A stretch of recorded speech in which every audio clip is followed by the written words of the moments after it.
I had nothing to do with the disappearance of my wife. If someone asked you which character in the film Gone Girl you would trust the least, you'd probably say Amy? Amy. And I would agree. Without hesitation, she employed an extreme level of manipulation in an attempt to end her husband's life. However, this deceitful nature is not exclusive to her. It permeates many aspects of the story.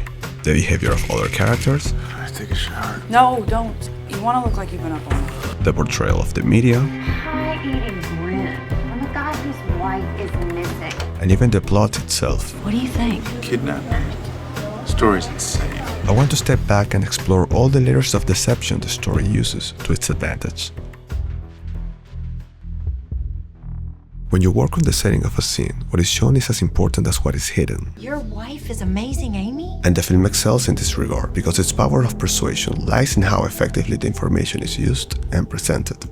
To give you a bit of context, the film starts on a quiet morning in the suburbs of Missouri, where Nick Dunn discovers and informs the authorities about the disappearance of his wife, Amy. But the story is set in a way to create a strong narrative contrast as the audience is taken through the criminal investigation, jumping from Nick's detached and apathetic perspective You haven't called your wife's parents? to enthusiastic passages of Amy's diary, which depict their relationship as idyllic, at least at the beginning. Then she reveals the difficulties, the spending, the assault, and the desire to buy a gun.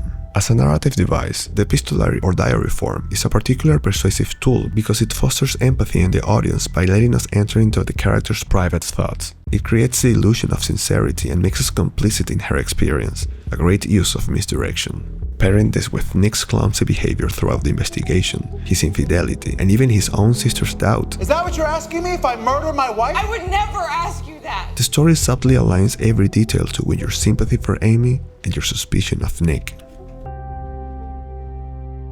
Halfway through the story, Nick is confronted by the police for sensitive information they've uncovered about the case. Amy lost a lot of blood in there, Nick. A lot. $117,000 in credit card debt. In April, you bumped up Amy's life insurance to $1.2 million. And they corner him. She was pregnant. We also learn his actual feelings for Amy. Nick, why have you kept this stuff? It's like a little box of hate. I don't know, go. Maybe I hate her. Then we reach a point when the film employs parallel editing to show three key moments. Nick's determination to solve Amy's last treasure hunt clue, which is something the police is not aware, Amy's final diary entries where she expresses her fear of being murdered by Nick, and Detective Boney finding Amy's houseport diary. A crucial piece of evidence that paints Nick as the prime suspect. The cross-cutting of these moments culminates with Nick discovering that Amy has hidden all the purchases from the credit card in her sister's woodshed. But after these revelations, the story needs an explanation to tie everything up and make sense of all the information we've learned so far. But you have to be careful, because exposition is a difficult skill to master. It can land poorly if the audience is not asking for it. In this case, it's exactly what we need. I am so much happier now that I'm dead. We are then presented with a famous cool girl monologue, 7 uninterrupted minutes of Amy explaining why and how she executed her plan. That is, 7 minutes of pure exposition. But why is this piece of exposition so effective? First, it furthers the plot. Without this monologue, we would be in the dark for the rest of the film, suspecting of Amy's intention but never with solid ground. Now we know that not only everything was carefully crafted by her, but from this point on, we follow a character who adds more depth to the story in terms of storyline and new interactions. Thank you. Second, it makes an emotional impact. Quoting John York, all good exposition is disguised by making it dramatic, by injecting conflict. This is the case here because everything we thought we knew about Amy came from fragments of her fabricated diary. Once she reveals the truth, we gain a clear sense of her motivations, her goals, and what she's capable of. It feels as if we're finally meeting the real Amy, someone who is hurt and outraged by Nick's betrayal and that clearly has business undone. You think I'd let him destroy me and end up happier than ever? No fucking way.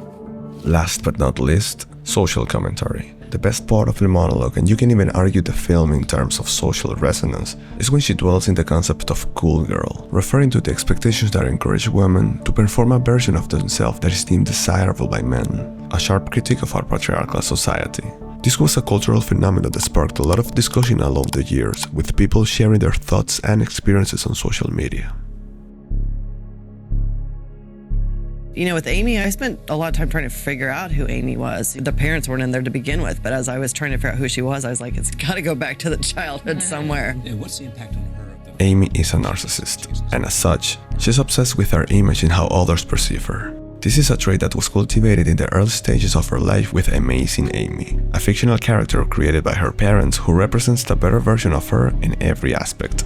Correct. Amazing Amy has always been one step ahead of me. As she says in the film, when she quits playing cello, Amazing Amy becomes a prodigy in the next book. Or when Amy got cut from the volleyball team, Amazing Amy made varsity, all for the selfish reason to sell children books. Your parents literally plagiarized your childhood. No, they improved upon it and then peddled it to the masses.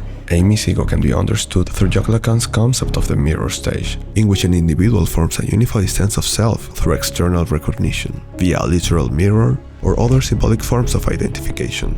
Lacan first conceived the mirror stage as a moment in the development of an infant, but he later redefined it as a permanent structure of our perception. For Amy, this mirror was the Amazing Amy from the book series, an idealized ego that shaped her identity and pushed her to constantly chase the perfect version of herself, an unhealthy behavior that ultimately damaged her sense of adequacy. This can explain her extreme dynamic with her relationships, because in her mind, if she's going to be the perfect woman she learned she needs to be, then they better become the perfect man and rise to her level. Girls like a fixer-upper. But Amy, she annexed me. She made me her business. But if she feels she's being rejected, I just backed away.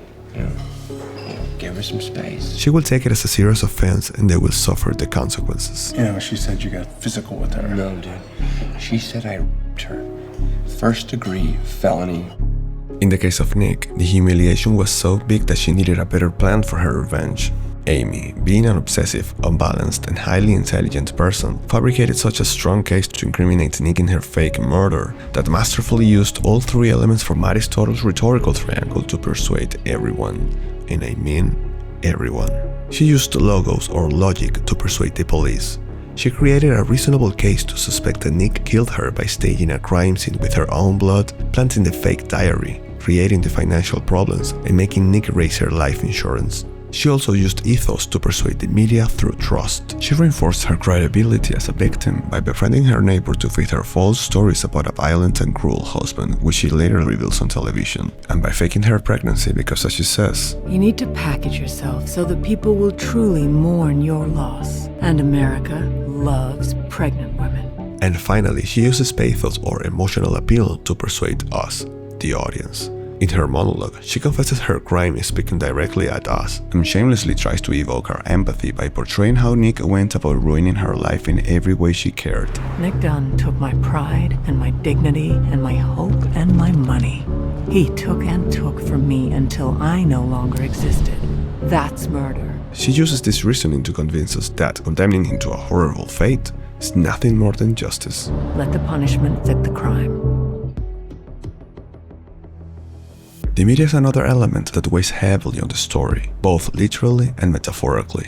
It is present in so many scenes that it begins to feel ubiquitous, almost inescapable. To solve the murder, you have to solve the marriage and figure out who these two people really were. And especially in this very media-saturated world. And that's why I like the idea of the media as almost the third character in this film. And because of its intrinsic nature of presenting filtered and selected information, it symbolizes perfectly one of the major themes of the film embodied by the characters: manipulation. This is evident in the TV show covering Amy's case, where the host makes bold personal assumptions based on minimal verified information. While I never examined Nick or his sister, they both seem very, very close. It's twincest. Disturbingly close, Lauren. Much like in real life, such programs rely on sensationalized content to attract the widest possible audience, as seen in true crime specials that prioritize drama over factual accuracy. This is a dangerous practice since television significantly influences public opinion. This is a facet Amy is keen to exploit because of her great understanding of how perceptions influence the world. She uses the media and the public's negative opinions to punish those who have wronged her, and she excels in this because it has become part of her nature. She grew up in a world where pretensions and projections dominate. She doesn't just understand the media, she speaks it. It's her main lens through life.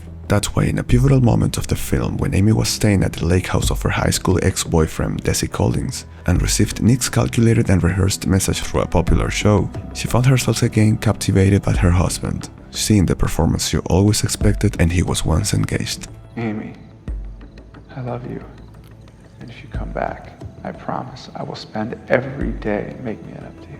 So despite crafting all these different personas like Diary Amy for the police, New Orleans Amy when she was hiding, and Cool Girl Amy for Nick, she couldn't resist the possibility to embody the very person she had always wanted to be, someone with maximum control. Real Amy. So in a cold and brutal manner, she decides to kill innocent Tessie and go back to Nick. But she will not conform with any Nick. You went on national television and begged for me to save your life, and I obliged, but I want that man. Finally, we have to talk about how well constructed this story is. Gillian Flynn added this manipulative element that not only permeated the characters, but also the structure. I'd never seen a story that kind of traversed three different terrain. You know, it starts as fundamentally a mystery, and then it becomes this perverse, absurdist thriller, and then it finally kind of becomes satire, and I hadn't seen that done. We can interpret this as if the film is always masking itself. First as a murder mystery, since the narrative adopts the form of a classic whodunit, inviting the audience to paste together a trail of clues, but then drops the facade becoming a revenge story. It reveals the disappearance as a ploy, builds tension and creates an atmosphere related to thrillers. At the end, like Fincher said, it turns into a marriage satire. Because at the beginning of the story, Amy performs for Nick to be the best girlfriend and wife, and after everything they've been through, she ended up making Nick perform for her and for the cameras. We communicate. We're honest with each other. We're partners in crime. And we're gonna be parents. Gone Girl is a fascinating film that excels in how it plays with information. It exhibits an understanding of the concept of deception at every level of the story, and shows us effective ways to create a narrative that persuades the audience to ultimately deliver a powerful revelation. Yes, I loved you, and then all we did was resent each other and try to control each other and cause each other pain. That's marriage.